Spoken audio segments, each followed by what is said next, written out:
Now, the surrender of Mr. Duterte to the ICC is something that was, of course, the decision of the Philippines authorities. And if there is any question about whether it was lawful or not, it would have to be submitted to the judges. I cannot speculate what the judges might say, and then we will see what would be the outcome. But of course, even states that are not parties to the ICC Rome Statute, they can cooperate with the ICC on a voluntary basis. So the question is, I think, might be raised by the defense about the lawfulness of the arrest itself, but this has to be decided by the judges. I cannot speculate on it. Now, the surrender of Mr. Duterte to the ICC is something that was, of course, the decision of the Philippines authorities. And if there is any question about whether it was lawful or not, it would have to be submitted to the judges. I cannot speculate what the judges might say, and then we will see what would be the outcome. But of course, even states that are not parties to the ICC Rome Statute, they can cooperate with the ICC on a voluntary basis. So the question is, I think, might be raised by the defense about the lawfulness of the arrest itself, but this has to be decided by the judges. I cannot speculate on it. Dahil si Duterte nakakulong ngayon sa dahig. Pero ang dahilan kung bakit umalis ang Hungary, kapareho rin ng dahilan kung bakit ang Amerika, ang China at ay Russia ay hindi kasapi. Kasi nga, bagamat ang intensyon ay ang ICC ay parang court of last resort para doon sa mga sitwasyon na maraming karumal-dumal na krimen na walang gumaganang hukuman o walang gobyerno para magbigay katarungan, ang ICC nagpupumilit. Miski gumagana yung mga hukuman, gaya ng hukuman ng Pilipinas, ayan, pinilit na kunin si Duterte. Bakit niya sila sabihin na hindi kayang litisin ng hukumang Pilipinas ang 43 murders? Samantalang ang Maguindanao massacre case na isa ako sa private prosecutor, nasentensyahan ang 57 counts of murder. Diba? So malinaw po yan. Masyado ng feel ng ICC ang kanyang jurisdiction, ang tawag dito, overreach. Maski hindi dapat maghimasok dahil meron namang lokal na mga hukuman na po pwede maglitis ng kaso, pinipilit niya ang sarili niya. Bakit? Paano kasi ma-justify ang mga sweldo ng empleyado ng hukuman niya kasama ng mga maestrado at mga prosecutor kung wala silang kaso? In fact, isa yan sa pula ko ngayon sa ICC. Palibasa, wala na aktibong kaso, nag-aantay ng desisyon yung isang kaso at wala na silang masimulang kaso dahil wala naman silang mahuling mga respondents. Hayan, para ma-justify yung kanilang napakalaking budget, linilitis sila si Duterte miski wala namang jurisdiction na. Tama ba yon? Hindi! Ang aking prediction, dahil isang European country bumitiw na, ang susunod na bibitiw, kabubuan ng African Union. At pagkatapos niyan, isa-isa ng mga European countries ang bibitiw. Hanggang ang maiiwan na lang ay yung mga European colonial powers. Nalaos na ngayon. Yung Espanya, ma-overtake na natin no pagdating sa progreso, no, excuse me, no, kaya lang naman sila naantala ang ating development dahil yung kanilang pamamaraan ng pamalakad nung sila ay colonial master natin, hindi nila dinevelop yung kalakalan. Ang kalakalan natin limitado sa galleon trade, hindi sila nagtanim ng mga cash crops. Alam niyo ba kung sino nagtanim ng mga cash crops? Mga Inglaterra pa, mga Ingles pa. Nung sa konting panahon na naging colony nila ang Pilipinas. Kaya yung mga haciendas ng tubuhan sa Iloilo, Negros, mga Ingles pong nagsimula niyan. Ang mga Espanyol, buhay tamad. Kaya tuloy, ang namana natin, siesta, mañana. Galing po Espanya yan. Kaya ngayon talaga, parang third world country ng Espanya. Mas masigla pang ekonomiya natin talaga, bagamat nandyan ang mga bangag na mga namumuno. Kaya anong mensahe? Goodbye ICC. Ang malupit dyan, kinulong pa nila si Presidente Duterte samantalang alam nila na ang isang paa ng hukuman ay nandun na sa libingan. At habang nagpupumilit kayo na litisin ang gaya ni dating Presidente Rodrigo Roa Duterte na wala naman talaga kayong jurisdiction, lalo nyong binabaon ang korte sa libingan. Ako ayaw ko yan. Dahil ako talaga naniniwala pa rin. Yung mga sitwasyon na karumal-dumal na krimen, dapat may mapupuntahan ng biktima. Pero habang bukas sa mga lokal na hukuman, hindi dapat naghihimasok ang ICC. O, tignan natin ang mga comments. Ang daming mga comments. Teka, susubukan ko po lahat basahin yan, ha? Paano ba natin itataas itong mga comments, no? Para naman yung mga mas maagang comments ay mabasa natin. Dahil ngayon po, live tayo, titignan ko po kung paano ko mababasa yung mga komento. Well, ano kasi, no? Paano natin mababasa itong mga komento doon sa simula? Tignan natin, para hindi naman unfair dun sa mga nauna. Although ang dami mga komento, maraming salamat at ang dami pong nanonood ng live. Halos 10,000 pong nanonood ng live. Ang akin is boo kay Browner, warmongering dahil linilihis ang issue tungkol kay FPIRD. Yan pa rin pong issue at goodbye ICC. Okay. Si CG Hon, I like your, ang bilis naman yan. I like your nature background, Attorney Harry Roque. Si Junjun, idol attorney. Si Hani, si ano yan? Ako, nawala na. Pobreng Maligayan Vlog, Bagag kasi ang namumuno, Minda Gonzaga, hi po. Tama po, laban lang talaga. Angelica Bohol Gaviola, Duterte pa rin. Elizabeth Guerrero Pimentel, thank you for your time. Cocal Menyoza, Torre, ano yan? Hindi ko maintindihan yun. Dudes Casañera, I like your nature background. Tapos, Isyong Daisy, duda ko, attorney, nasa likod din si Lisa Marcos dito. May pattern na kasi. Okay, tingin ko naman totoo yan. Si Honey Chu, kawawa naman si Tatay Digong, Pilipino pa rin siya, nagsibisya sa bayan. Tapos si Danger Bus Demigod, hukuman na Y Pulos. Tamara Veduville Fax, may pag-asa pa ba makauwi si Tatay? Siyempre po, may pag-asa. At ako naman po, whether or not I'm counsel, hindi ako mananahimik hanggang hindi magawa yung dapat magawa para siya mapalaya. Pabalito Oronzo, hello Spokes, Tamara Vaudeville Fox, may ayun nga po. Tapos Sandra 44, good evening po.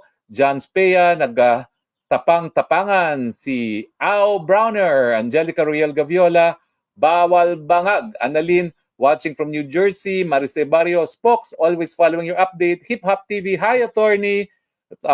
Yen Ralien, Agnes Habibol, paano naman Harry Roque, daming tanga ngayon sa Pilipinas. Minsan, minasan konnichiwa, ay bangag! Nelia Estudiante, matalino talaga si Attorney Roque. Thank you po. Ian Preglo, vote Duterte to 10 bundok, go bato, buo na, street PDP. At saka, Gabay Party List, huwag niyong kakalimutan, Gabay Party List. Yan po, magpapatupad ng tama ng universal healthcare, libreng gamot at libreng paggamot, magpapatupad ng libreng irigasyon, hindi lang dun sa 50% na meron ng irigasyon, kundi lahat ng ating kabukiran, at magpapatupad ng tamang libreng wifi at magsisimula, magtataguyod ng Freedom of Information at saka ng Whistleblower Act para lahat ng mga kurakot makulong na. Randolph Diaz de Francia, kailan po mamamatay si Marcos Jr.? Ikaw talaga? Only God knows, Randolph. Choo-choo train, managot si Martin Romualdez at BBM. Anti-corruption, kulong si General Torres Diwata. Gerald Ibe, makaiba, si Pinoy, si Bangag adik, si Pinoy, Mongoloid. Pinoy ako, watching from Hong Kong. Maria Fema Duterte, hello, ma'am, hello, nandito po ako, hindi ko iiwanan yung kamag-anak. Tapos, meron pong isa, pera-pera lang ICC, Grace Yang, watching from Cleveland. RH10, Hazel Garcia, Paki. Ay, nawala na si Hazel Garcia. Ay, nawala na. Anyway, Bobby Ujungan, dapat ang kabinete, member of cabinet. Jazz Mikiat, ano po ang chance na makalabas ng detention cell si Tatay Digo? Mataas po ang chance.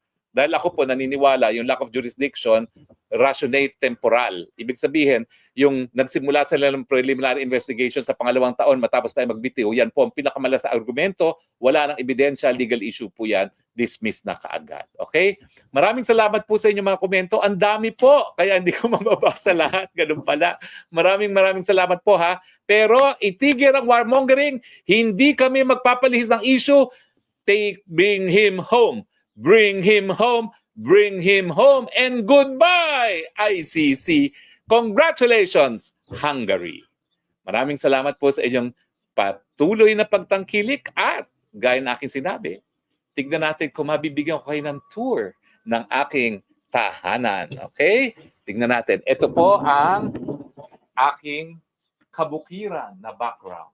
Okay? Ito po. Yan. Okay?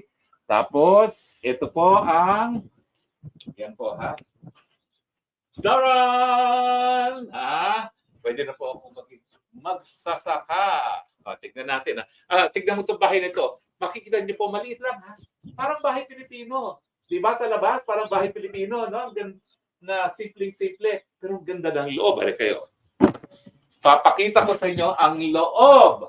Ang marumi kong mga gamit ay narito. Ayan, tignan nyo ang aking loob. Ito ang aking tulugan. So habang nakadetine si Tatay Ticon, ako po ay buhay magsasaka sa Poland. Kasi upang dito sa lahat sa dati. May magtutuloy lang naman ako, no? Tapos may pangalawang kwarto sa taas. Sige. Okay tayo. Tingnan natin yung kwarto sa taas. At tingnan natin mabilisan yung kwarto sa taas. So, pwede kayong bumisita sa akin. Meron akong spare room, di ba? Ayan. Okay. So, maliit siya, pero maganda. So, tayo na. Dapat yung mga socialized housing natin. Ganito, itsura. Di ba? Ganito kalaki mga socialized housing natin. Pag hindi natin mapakita tayo dito. Kaya pala. Kailangan na mawala ang mga. Hanggang sa muli natin pagkikita, ito po ang iyong stock na bayan. Nagsasabi, I love you, Philippines. You're the only country that I love because you're the only country that I have. God bless the Philippines. Bye.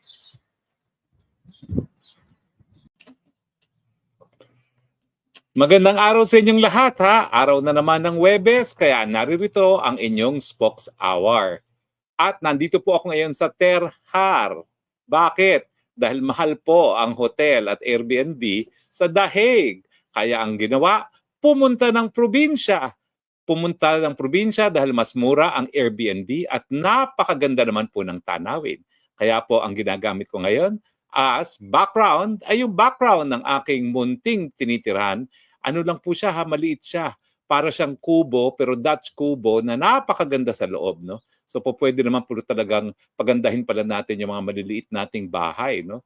Sa gaya ng nangyari ito. Siguro bago tayo magtapos, bibigyan ko kayo ng tour. Gusto niyo ba yan?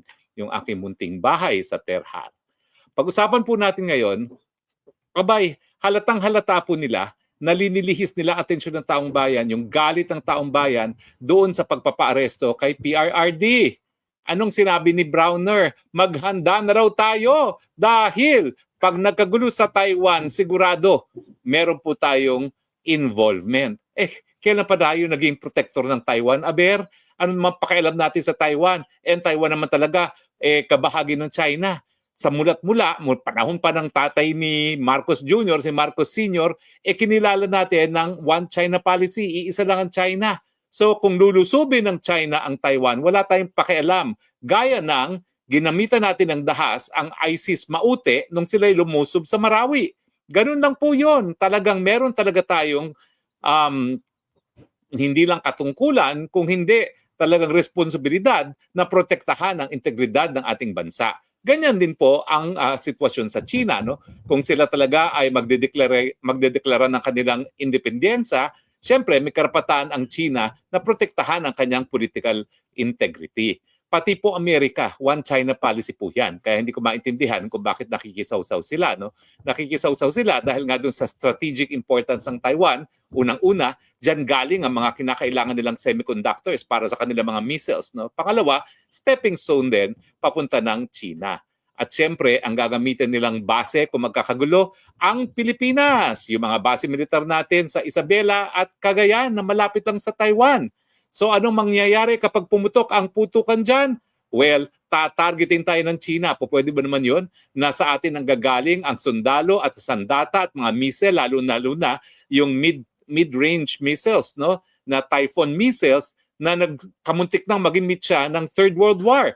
Opo, yung same missile na kamuntik na maging mitya ng Third World War, naririto po ngayon sa Pilipinas. Dati-rate, kabahagi lang daw ng balikatan. Ngayon, permanente na at wala silang plano na alisin.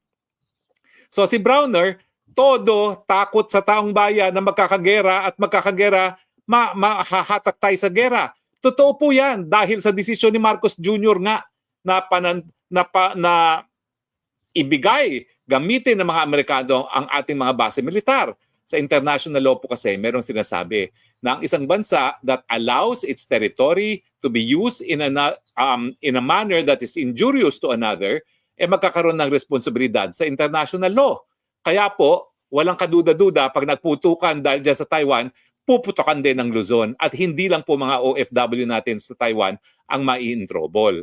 Kaya nga po dapat talaga bumalik tayo sa pulisiya ni Tatay Digong na independenteng foreign policy. Lahat kaibigan, walang kalaban, dapat yan. Paalisin natin ang Typhoon missile at pangalawa, bawasan natin yung mga EDCA sites na yan. Dahil ano naman ang silbi ng EDCA sites sa Cagayan at sa Isabela, no? Ang layo-layo niya doon sa pinag-aagawang isla sa Palawan. Ang tinatawag po natin na Benham Rice ay hindi po yan disputed. Hindi po yan inaangkin ever ng China. Ang talagang problema natin sa West Philippine Sea. So ang aking solusyon nga dyan, sige, kung gusto nyo mag-EDCA kayo doon sa Kalayaan Island. Miski gamitin nyo pa yung buong isla. Doon kayo maglagay ng kung ano-anong missiles na gusto nyo para sigurado naman na magagamit yan doon sa pagtataguyod ng interes ng Pilipinas na protektahan ang ating teritoryo dyan sa West Philippine Sea. Pero hindi. Linagay nila yung Typhoon missile nila at linagay nila ang kanilang EDCA sites doon sa malapit sa Taiwan para kung magkaputukan dyan, miski wala naman tayong pakialam dyan sa Taiwan issue, pati tayo makakaladkad.